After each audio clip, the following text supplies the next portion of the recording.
코로나 백신 접종 후 심근염 예방을 위해 진통소염제인 이부프로펜을 복용해야 한다. 오늘은 이 주장에 몇 가지 문제의 소지가 보여서 그 내용을 알려드리기 위해 영상을 준비했습니다. 일단 현재까지 학계에 공식적으로 밝혀져 있는 내용만 말씀드려볼게요. 첫 번째, 진통소염제가 심근염을 예방하는지 안 하는지는 모릅니다. 심근염이 심장 근육에 생긴 염증이니까 염증을 없애주는 소염제로 예방이 되겠구나 이렇게 대략적으로 추론해서 나온 하나의 가설일 뿐이죠. 아직 화이자나 모더나 백신이 심근염을 어떻게 일으키는지 정확하게 기전이 밝혀지지 않은 상태입니다. 그렇기 때문에 진통소염제가 심근염을 예방하는지 안 하는지는 아무도 모릅니다. 두 번째, 교과서적으로 심낭염의 치료약에는 진통소염제가 들어가 있지만 심근염의 치료약에는 진통소염제가 빠져 있습니다. 왜냐하면 진통소염제가 심근염을 더 위험하게 만들 가능성이 존재하기 때문입니다.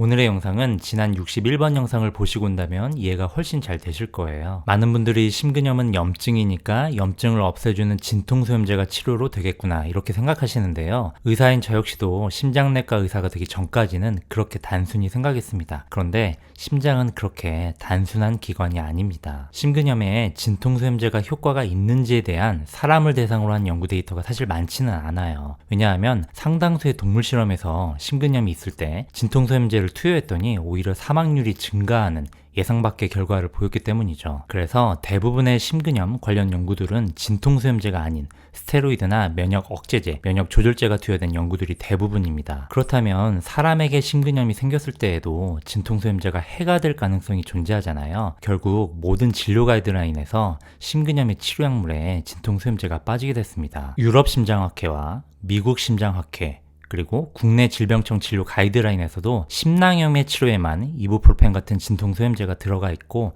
심근염에는 빠져 있습니다. 진통소염제는 일반적으로 심장질환의 위험성을 높이는 방향으로 작용하는 약이에요. 왜 그런지 그 이유를 설명해 드릴게요. 지난 영상에서 콕스가 염증 물질을 만들어서 이 염증 물질이 조직에서 염증을 일으킨다고 말씀드렸어요. 일반적으로 진통소염제가 이 작용을 억제하는 것이죠. 그런데 콕스가 만들어낸 이 염증 물질이 우리 몸에 나쁜 짓만 하는 것은 아니에요. 이 염증 물질을 프로스타글란딘이라고 하는데요. 프로스타글란딘은 위벽을 보호해주기도 하고 콩팥의 혈액순환을 도와주고 혈관 확장 및 염분, 수분을 배출시켜서 혈압을 낮추는 역할을 합니다. 그런데 진통소염제를 복용하면 이 프로스타글란딘 염증 물질이 생성되지 않게 되겠죠. 그러면 어떻게 될까요? 위벽이 헐게 되고 콩팥 혈액순환이 안 돼서 콩팥 기능이 떨어지고 염분 배출이 되지 않아 혈압이 상승합니다. 혈압이 상승하면 심장질환이 발병할 가능성이 높아지겠죠. 그리고 이미 심장질환이 있던 사람이라면 갖고 있던 심장병은 더욱 악화됩니다. 진통소염제가 심장질환 발병 위험을 높인다는 것은 이미 연구 데이터를 통해 입증이 된 내용입니다. 진통소염제를 복용하지 않은 경우보다 2배 이상 발병 위험도가 높았죠. 그래서 일반적으로 심장에 병이 생기면 이부프로펜, 에드빌 같은 진통소염제는 피해야 하는 약으로 분류됩니다. 특히 신부전 같은 중증 심장질환이 있는 환자의 경우 진통소염제의 위험성이 너무 높아서 금기로 규정해 놓기도 했죠. 자, 이제 이 주장, 이 가설을 다시 한번 봐볼게요. 지금까지 말씀드린 내용을 적용해서 이 주장을 달리 표현해보면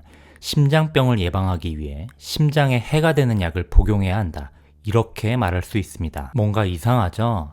일부 해가 되더라도 심근염을 예방해주는 게 확실하다면 약을 먹어볼 수는 있겠죠. 그런데 만일 진통소염제가 예방을 못 해준다면 이러한 일이 발생할 수 있습니다. 백신 접종 후 A그룹은 진통소염제를 먹지 않은 그룹이고요. B그룹은 진통소염제를 꾸준히 복용한 그룹입니다. 진통소염제가 심근염을 전혀 예방하지 못한다면 양쪽 그룹에서 심근염이 동일하게 발병하게 되겠죠. A그룹 사람들의 경우 일반적인 심장 상태에서 심근염이 발병하게 되지만 B그룹 사람들의 경우 진통소염제 때문에 심장이 부담을 받고 있는 상태에서 심근염이 발병하게 되죠. 어느 쪽이 더 위험할까요? 물론 이러한 방식으로 진행된 임상 연구 데이터가 없기에 확실하게 말할 수는 없지만 진통소염제가 심근염을 전혀 예방하지 못한다면 B쪽이 더 위험할 가능성이 조금이나마 생깁니다. 진통소염제 자체도 심장에 해가 되는 방향으로 작용하기 때문이죠. 그리고 만약에 B그룹에 원래부터 콩팥 기능이 저하되어 있었거나 심장질환 발병 위험도가 높은 사람이 포함되어 있었다면 진통소염제가 심장에 주는 피해는 더 더욱더 증가하게 됩니다. 미국 질병관리본부의 백신 접종 후 부작용 대책에 대한 공고사항을 그대로 보여드릴게요. 백신 접종 후에 발생한 불편감 때문에 이부프로펜, 아스타미노펜, 아스피린, 항히스타민제와 같은 약물을 복용하는 것에 대해 의사와 상담하세요. 이 약을 먹지 말아야 할 다른 의학적 문제가 있는 게 아니라면 약물을 복용해도 괜찮습니다. 자,